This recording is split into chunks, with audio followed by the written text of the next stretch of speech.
자, 안녕하세요. 이번 시간이 이제 마지막 셋째 시간인데, 다시 한번 안내 말씀을 드리도록 하겠습니다. 아마 다음 주 수업이 추석날 같아요. 추석날이어서 수업이 없습니다. 그 대신에 추석날 수업이 없는 거에 대한 거는 이제 희망이 되니까 보강 처리가 돼야 될 것 같아요. 그래서 그 보강은 12월 둘째 주인가 그때 아마 보강하는 거라고, 다음 주 수업은 없으니까 여러분들 추석 명절 잘 쉬도록 하고 이번 주 셋째 시간 수업을 시작하도록 하겠습니다. 이것도 여러분들하고 관련이 깊은 것이죠, 그죠?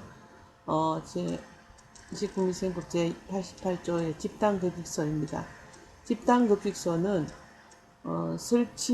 그렇게 특정 다수인에게 지속적으로 50인 이상에게 급식을 제공하는 곳을 집단급식소라고 한다면은, 학교도 있고 병원도 있고 사회시설도 있고 요양시설도 있고 많이 있죠 있는데, 이런 집단급식소는 설치 운영하려는 자는 따라 총리령에 정하는 바에 따라서 특별자치시장, 특별자치도지사, 시장, 군수, 구청장에게 신고를 해야 되고, 신고사항 중에서 총리령으로 정하는 사항을 변경하려는 경우에도 다음과 같다. 이렇게 해서 개정이 18년 12월 11일 날 개정이 됐습니다. 보면은 집단급식소를 설치 운영하려는 자는 집단급식소 시설의 유지 관리 등 급식을 위생적으로 관리하기 위해서 다음과 같은 각호의 사항을 지켜야 된다 가지고 1번에서 5호가 있습니다. 보면은 식중독 환자가 발생하지 아니하도록 위생적인 관리를 철저히 해야 된다. 위생관리. 이게 아마 지난 시간에도 제가 말씀을 드렸던 것 같아요. 개인위생이라든가 작업장 위생이라든가 또 보관시설이라든가 조리 도구부터 시설이 모두 식품이 닿았을 때 위해하지 않는 것 등의 위생수칙을 다 지켜야 될 것 같고, 학교 같은 경우에는 무조건 지금 다 학교에서 그 해석 기준을 CCP를 9개인가 이렇게 잡습니다. CCP가 아마 제일 많은 게 학교 급식이에요. 그런 관리를 다 해줘야 되겠고, 조리 제공에 있는 식품의 매회 1인분 분량을 총리령으로 정하는 바에 따라서 여기 있죠. 144시간 이상 보관을 해야 되는데, 144시간을 보관을 하려면은 냉장이라든가 그런 상온 보관은 안 되겠죠. 당연히 냉동 보관을 해야 되겠고, 이 냉동 보관을 할 때는 별도의 그 보존식을 보관하는 냉동고가 있으면 가장 좋고, 그렇지 않는다면은 냉동고에다가 이제 그 별도의 표시를 해가지고 공간을 분리해서 이게 일주일분입니다. 일주일분을 다 보관을 해야 됩니다.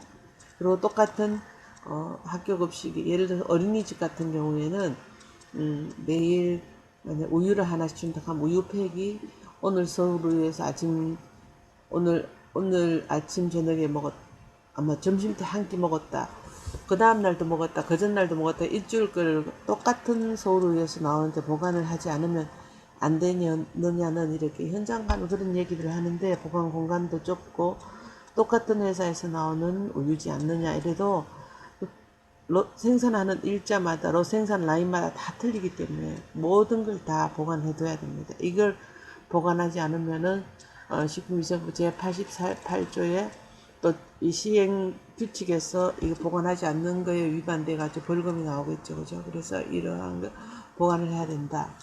또 영양사를 두고 있는 경우에는 그 업무를 방해하지 아니해야 된다는 것.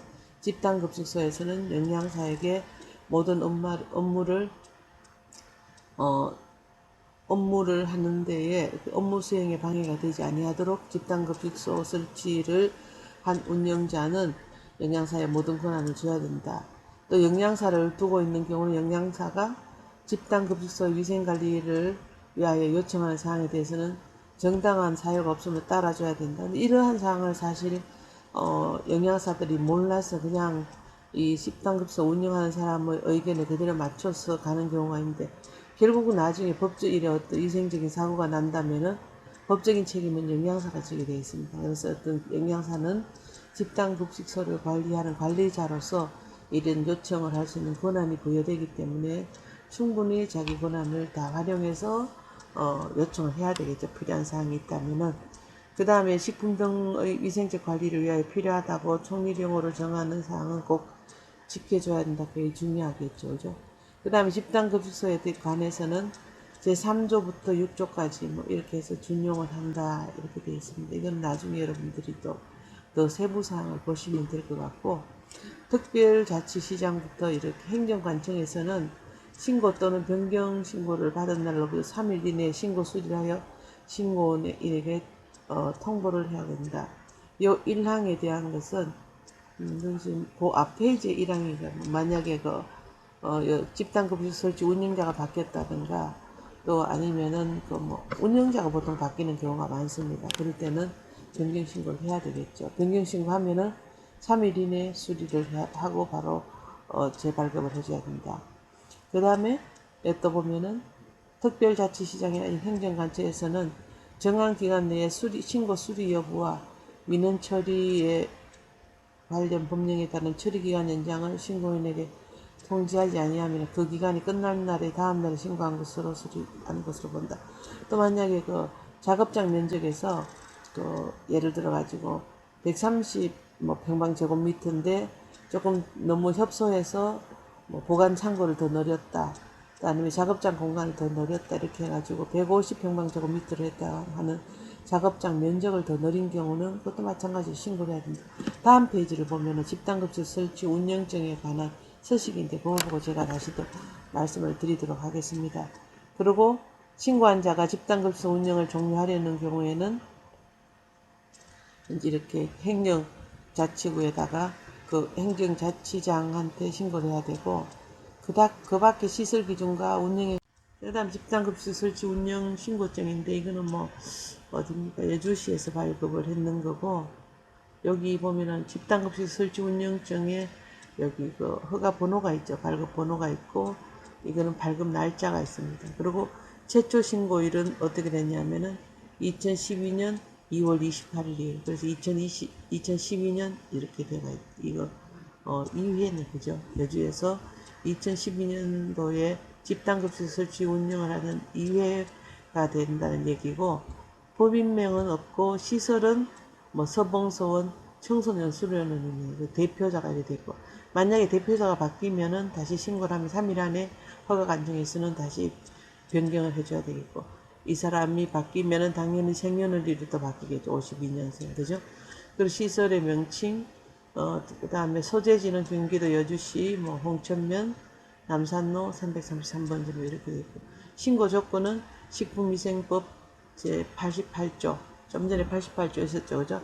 88조에 및 동법 시행규칙 제95조에 규정된 준수 사항을 이행하고 기타 신고관 어쩌고저쩌고 이렇게 잘 여기 안 보이네 그죠? 그래서 이렇게 집단급식 설치 운영 신고는 무조건 집단급식소에 신고를 해야 됩니다. 그래서 여기 보면 식품위생법 제88조 제1항 및 같은 법 시행규칙 제94조 사항에 따라서 집단급식 설치 신고를 수리합니다. 이렇게 되어 있죠.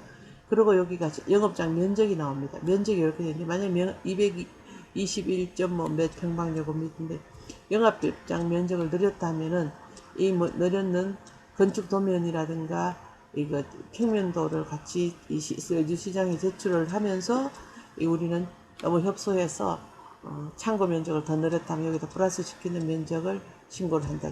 대표자가 똑같아도 면적을 늘려도 신고를 해야 되겠고 대표자가 바뀌어도 신고를 하겠죠. 그런데 이 집단급식 설치 운영증이 학교 같은 경우가 있습니다. 학교에는 예를 들어서 학교장이 이름이 됩니다. 만약에 은평고등학교장이라고 이렇게 대표자가 되어 있으면 다행인데 은평고등학교 학교급식 은평고등학교에 놓고 대표자가 교장선생님 이름으로 되는 경우는 교장선생님이 바뀌면은 이 또 바뀌어줘야 돼. 변경신고를 해야 되겠죠.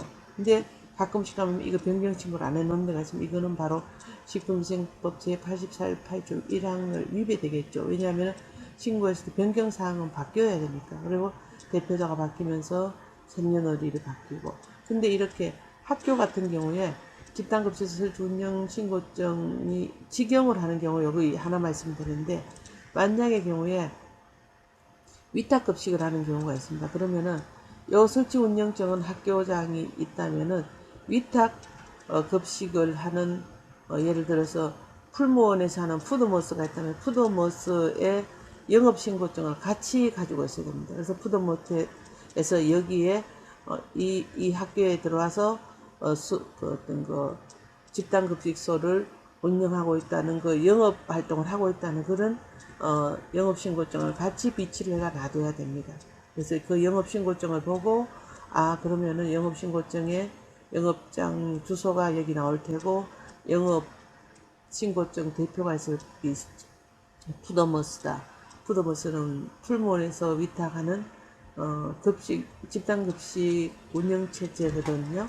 그럼 거기라든가 아워홈이라든가 여러 군데가 많겠죠. 그런 집단급식소를 설치를 하는 꼭 보면은 위탁을 하는 경우는 위탁을 운영하고 있는 사람의 영업신고증이 같이 있어야 된다는 걸 제가 요거 하나 더 넣을 걸 그랬습니다. 있어야 된다는 걸 여러분들 꼭 알아두셔야 되고, 이걸 보면은 대충 이게 언제 설치를 했고 작업장 면적은 얼마고 그 다음에 어디에 있고 누가 하고 있고 이러한 것을 보면서 서류를 여러분들이 보면서 다 인지를 할 수가 있어야 됩니다. 자, 집단급식소의 신고는 법 제88조 1항에 따라서 좀 전에 나왔었죠. 그죠? 집단급식소 설치를 운영하려는 자는 바로 96조 시설을 갖춘 후 별지에다가 설치 운영 신고서를 첨부하여서 신고관청에 제출한다. 좀 전에 집단급식소 설치 운영 이제 신고서를 내면은 바로 이러한 운영 집단급식소 설치 운영증이 나옵니다. 허가증이 나옵니다. 여기 보면은 쭉 나오죠. 이렇게 운영신고증이 나오고 신고관청에 제출한다.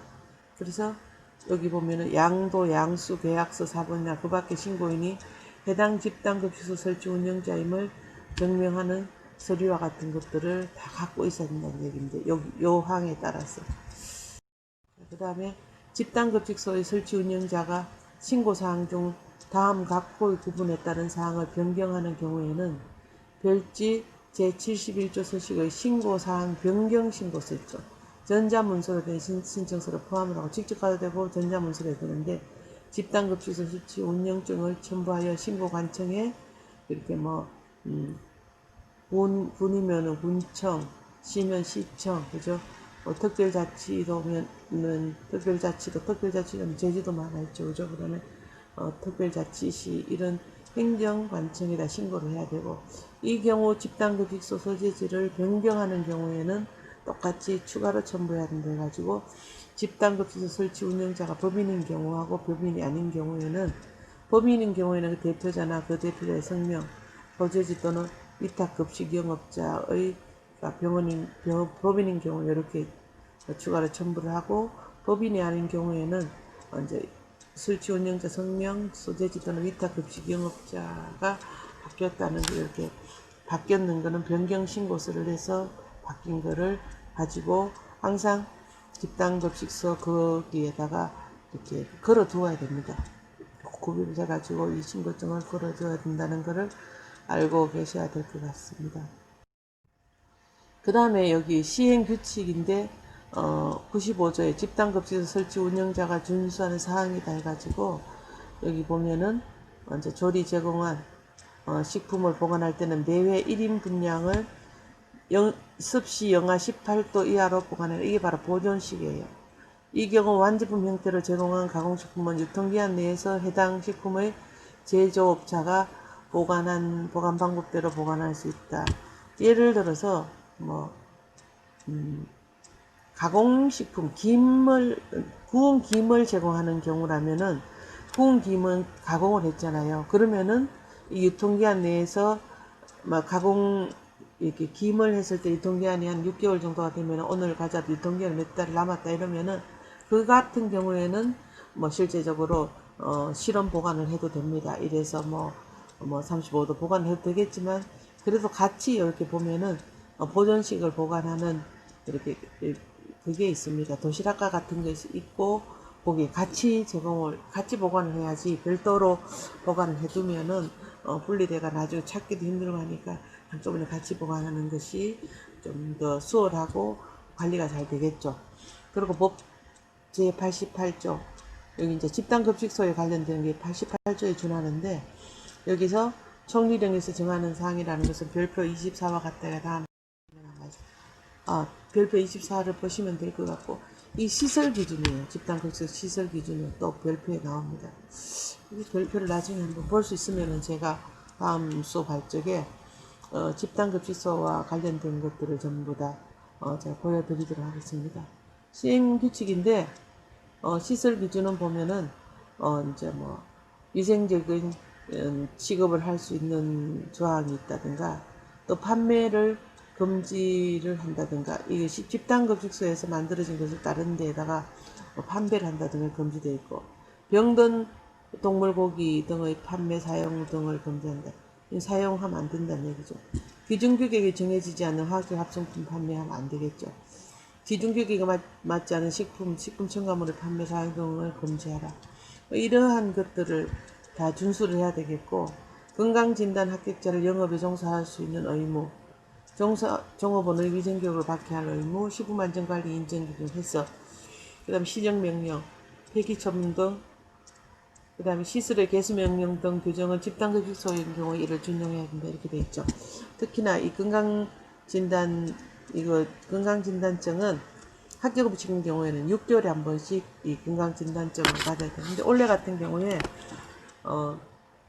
코로나로 인해 가지고 보건소가 폐쇄되는 경우들이 많이 있었어요. 그리고 또 뭐 일정 거리를 둔다든가 이렇게 해가지고 지난번에 2.5단계인 경우에는 이렇게 그 건강검진증을 발급을 아예 그냥 안 하게 폐쇄를 시켰는데 2단계 정도가 되니까 하루에 접수하는 인원수를 한정을 시켜가지고 아침 일찍 가서 뭐 받는다든가 이렇게 돼야 되더라고요. 그래서 이런 특별하게 천재지변이라든가 특별한 사항이 있을 때에는 이 건강진단 기한이 넘었다 하더라도 이거는 그냥 유예가 아니라 그냥 건강진단 안 받 이거에 대해서는 체크를 하지 않습니다. 관련 부처에서. 그렇지 않으면은 항상 제일 먼저 식품위생점검을 나간다든가 집단급식소 점검을 나가게 되면은 그 종사자들의 건강검진증을 좀 먼저 받아가지고 몇 명이 근무하는가 이 사람들이 기한 내에 다 이게 법적으로 요구하는 그런 질환에 걸리지 않았는가를 확인을 하게 되어 있습니다. 요거는 꼭 시설 기준이 이렇다는 거고요. 그 다음에 좀 전에까지는 이제 그 집단급식소에 관련되는 기구 것이고 이거는 식품진흥기금입니다. 식품진흥기금은 보면은 어떤 재원으로 충당을 하는가 하면은요 1, 2, 3, 4 있죠. 식품위생단체금의 출연금이고 건강기능식품에 대한 법률, 식품 등의 표시광고 법률 제조에 따른 과징금입니다. 과징금. 우리가 이거 제조업체에서 잘못 운영하다가 과징금을 내면은 이거 위반되면은 거기서 모이는 수익금, 그다음 기금 운영으로 대한 수익금, 대통령령으로 정하는 수익금, 위생단체 출연금 이렇게 해서 이러한 것들로 운영하는 그 식품진흥기금이거든요. 이런 진흥기금을 가지고 식품업체에 또 뭐 잘못된 위생 지도를 한다든가 또 뭐 해썹 지원금을 준다든가 뭐 이런 것들이 있습니다.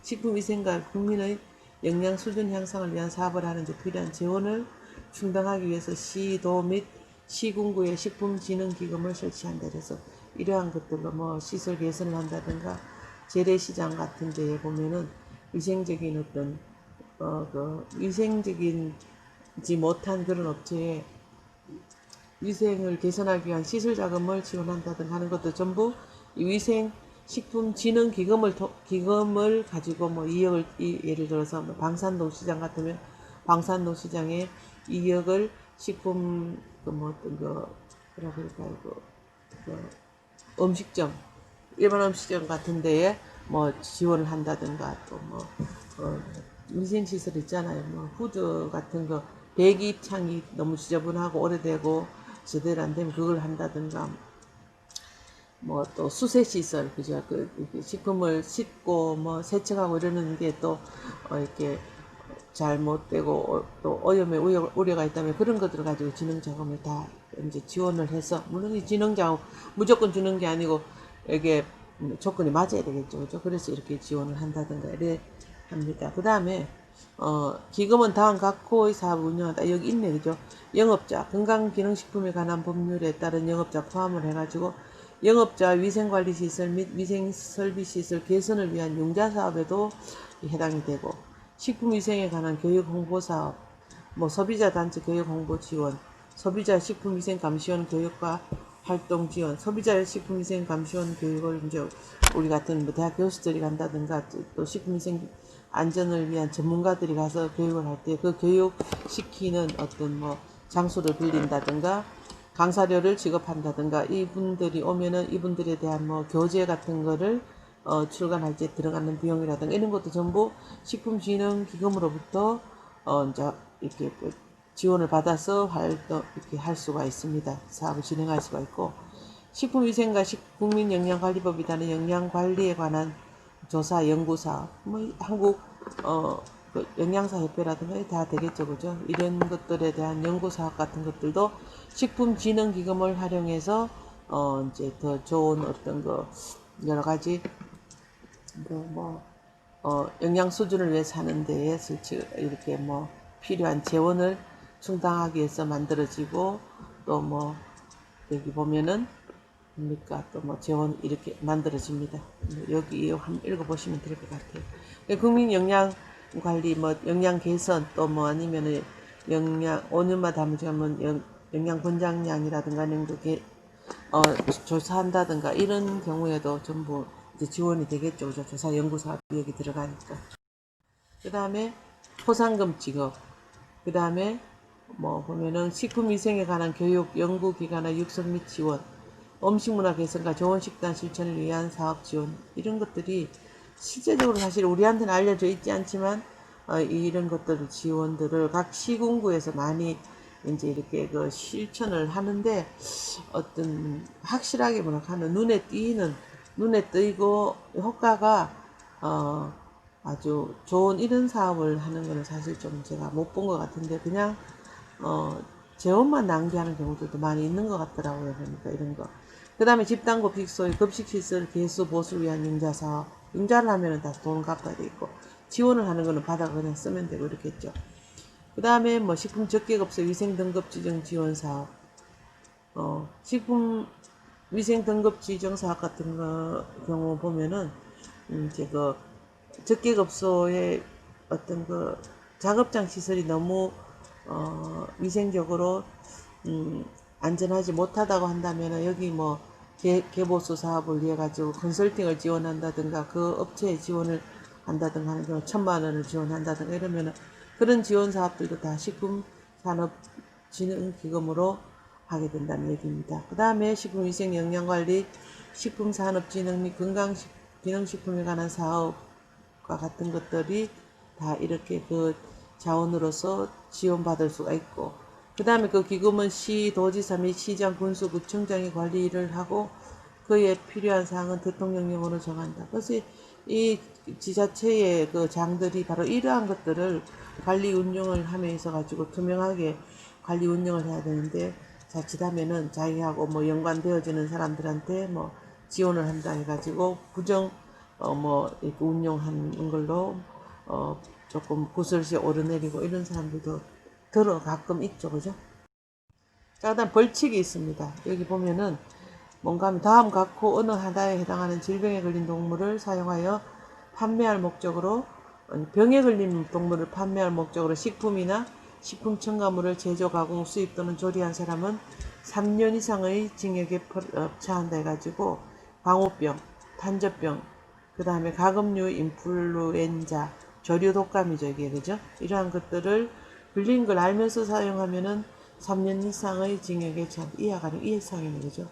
그 다음에 다음 각호의 어느 하나에 해당하는 원료 성분을 사용하여 판매할 목적으로, 영업이익을 위해서 판매할 목적으로 식품 첨가물을 제조, 가공, 수입 또는 조리한 사람은 1년 이상의 징역에 처한다 해가지고, 마황, 부자, 천호, 초, 백부자, 섬수, 백선피, 사리풀, 이거는 우리가 식품공전에 보면은 식품의 원료로 사용할 수 있는 원료, 뭐 그 다음에 또 뭐 한시적으로 사용할 수 있는 거, 뭐 또 이렇게 어떤 그 원료, 어떤 시험 성적표가 있어가지고 일부 사용할 수 있는 이런 그 원료를 사용할 수 있는 그 부분에 대한 걸 공전에 전부 이렇게 놔뒀습니다. 식품안전나라 들어가는데 거기에서 해당되어지지 않으면 사용 안 되고 또 이와 같은 것은 특히나 유독하기 때문에 이러한 것을 뭐 제조, 가공, 수입, 조리까지 하는 사람은 1년 이상의 징역에 처한다. 최소한 1년의 징역은 산다는 얘기죠. 그 다음에 1항 및 2항의 경우 2항의 경우 제조, 가공, 수입, 조리한 사람 식품, 수입, 조리한 식품 또는 첨가물을 판매했을 때는 그 소매 가격의 2배 또는 5배 이하의 벌금도 또 같이 병과한다. 이렇게 징역에 처하고 벌금도 매긴다는 얘기입니다. 그 다음에 또 1, 2항의 죄를 형을 받고 그 형이 확정된 후 5년 이내에 다시 또 이런 죄를 범하는 경우는 정한 형의 2배까지 가중을 한다. 이렇게 되어져 있습니다. 벌금도 이 2배에서 5배가 아니라 4배에서 뭐 10배. 그죠? 그 다음에 또 이렇게 또 해당되는 형의 2배까지를 하니까 절대 하지 말라는 얘기죠. 그죠? 자, 그 다음에 참고사항으로 보면은 10년 이상의 징역이나 1억 원 이하의 벌금을 같이, 그렇게 징역도 살고 1억 이하 벌금을 병가받게 되는 경우입니다. 요거 이렇게 되는 경우는 보면은 여기 쭉 있는데 뭐 썩었거나 이러한 것들은 판매하면 안 된다는데 여기서 제가 보면은 그 뒷페이지 있는가 봅니다. 여기에 요거는 뭐 다음 페이지 보면 있을 거야. 여기 있네, 그죠?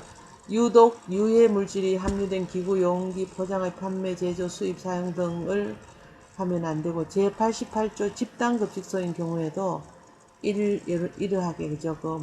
유해 물질이 함유되어 있는 것들을, 함유된 이런 기구, 포장 용기, 기구, 도구, 이런 것들을 판매한다든가, 수입한다든가, 뭐 제조한다든가 사용하면은 안 된다. 예를 들어서 가소제인 페놀프탈레이트와 같은 것들이 유해한데 그런 것을 들어있는 것들을 집단급식소에 사용을 하는 경우는 요 법에 위반된다는 얘기입니다. 그 다음에 영업허가를 받지 않고 영업을 했을 때, 그 다음에 뭐 광우병, 탄저병, 가금, 인플루엔자 이런 동물을 제조, 가공, 조리한 사람, 이 전부 다 이제 안 된다는 얘기죠. 이럴 때는 이제 벌칙을 아니면 벌금을 매긴다는 얘기입니다. 참고사항으로 3년 이하의 징역이나 3천만 원 이하의 벌금을 부과하는 거, 여기에 해당되는 경우는 보면은 조리사를 두지 않은 식품적객업소와 이 식품적객업소는 바로 보고조리사가 되겠고, 집단급식소 설치 운영자는 당연히 조리사를 둬야 되겠죠. 단 영양사가 조리사 자격증을 가지고 있는 경우에는 안 두어도 되겠죠. 예외 조항으로. 그 다음에 영양사를 두지 않은 집단급식소 운영자는 3년 이하의 징역이나 또는 3천만 이하의 벌금을 이거나 이거를 받을 수가 있다는 얘기입니다. 여기까지가 아마 수업 내용인 것 같고, 또 있네요. 500만 원 이하의 과태료에 처하게 되는 경우 보면은 식품 등을 위생적으로 취급하지 않을 때, 건강진단을 받아야 하는 업종에 종사하는 자가 건강진단을 받지 않았을 때, 이거는 원래는 유의한다 그랬죠, 그죠? 그리고 건강진단 결과 타인에게 위해를 끼치는 자가 영업에 종사하게 한 영업자는 500만 이하의 과태료를 받게 됩니다. 이거 보통 20만원 벌금을 내요. 그리고 건강진단 받지 않은 본인도 20만 해가지고 양벌죄입니다. 위생에 관한 교육을 받아야 되는 사람이 교육을 받지 않았을 때에 과태료를 부과하게 되고, 이 과태료가 바로 식품산업진흥기금으로 들어가게 되겠죠. 위생에 관한 교육을 받지 않은 자가 영업에 종사할 이런 자를 영업에 종사하게 한 영업자는 안 된다. 이거는 뭐 검사. 그 다음에 식품 또는 식품 첨가물을 제조 가공업의 보고 의무를 위반한 사람. 영업자가 생산실적 보고를 위반한 사람. 생산실적 보고는 1년에 한 번씩 원래 생산하고 생산했는 것들에 대한 것들은 얼마만큼을 생산했는 양하고 그 다음에 가격하고를 그 다음에 1월 말까지 다 1월 둘째 주까지 보고를 끝내야 됩니다. 1월 말이지 싶습니다. 식품안전관리 인증기준 적용업소 해썹 적용 해썹 인정을 받았다고 허위로 사용한 사람도 마찬가지로 500만원 이하의 과태료를 물게 되어 있습니다. 그 다음에 식품의약품안전처장이 명한 교육을 받지 않은 여기도 있네요. 조리사와 영양사도 500만원 이하의 과태료를 물게 되니까 꼭 교육을 받아야 된다는 얘기죠. 2년에 한 번씩 또 의무교육도 받고, 조리사 같은 경우에는 직책교육도 하게 되는 거죠. 여기 보면은 집단금지 설치 운영 의무를 위반한 사람도 500만원 이하.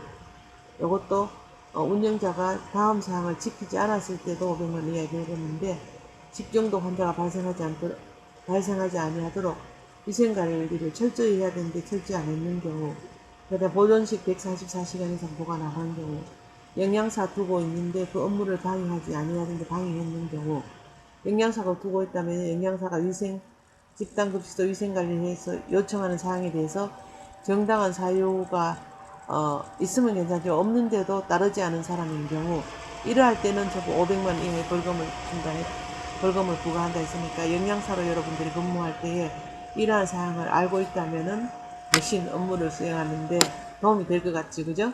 그런데 사실은 현장 가면은 조금 이러한 것들이 잘 적용이 안 되는 경우가 많습니다. 왜냐하면 경험이 아직까지 많지 않으면은 영양사들이 요구를 많이 할 수가 없어요.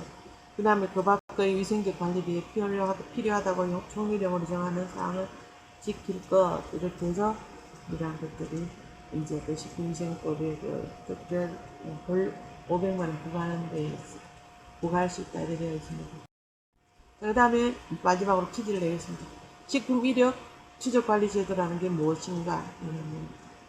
여러분들이 답을 달아보세요. 그리고 위생법제 52조에 따른 영양사의 직무에 대해서 적어보시고, 그래서 이거를 쪽지로 여러분들이 제출해 주시기 바라고, 다시 한번 공지를 알려드리는데, 다음 주 목요일은 추석날입니다. 그래서 추석날은 수업이 없고, 이 수업은 그 다음 12월 둘째 주인가 그때 다시 보강하는 걸로 하고, 일단은 5주차 수업은 이걸로 끝나는 걸로 하겠습니다. 자, 수고 많으셨습니다. 사실 오늘 수업은 전부 이렇게 글씨로 쭉 이렇게 나열되어 있는 어떤 뭐라 그럴까, 서술식이라 그럴까, 이러다 보니까 여러분들이 이렇게 일목요연하게 보는 것도 좀 힘들고, 그래서 좀 지겨웠을 수 있는데, 뭐 어쩔 수 없이 여러분들이 이거를 또 알아둬야 될 부분들만, 중요사항들만 제가 발췌를 해서 설명을 드렸으니까, 한번 소설 읽듯이 읽어보고 여러분들 들어주시면은 되겠습니다. 수고 많으셨습니다. 추석 명절 잘 보내세요.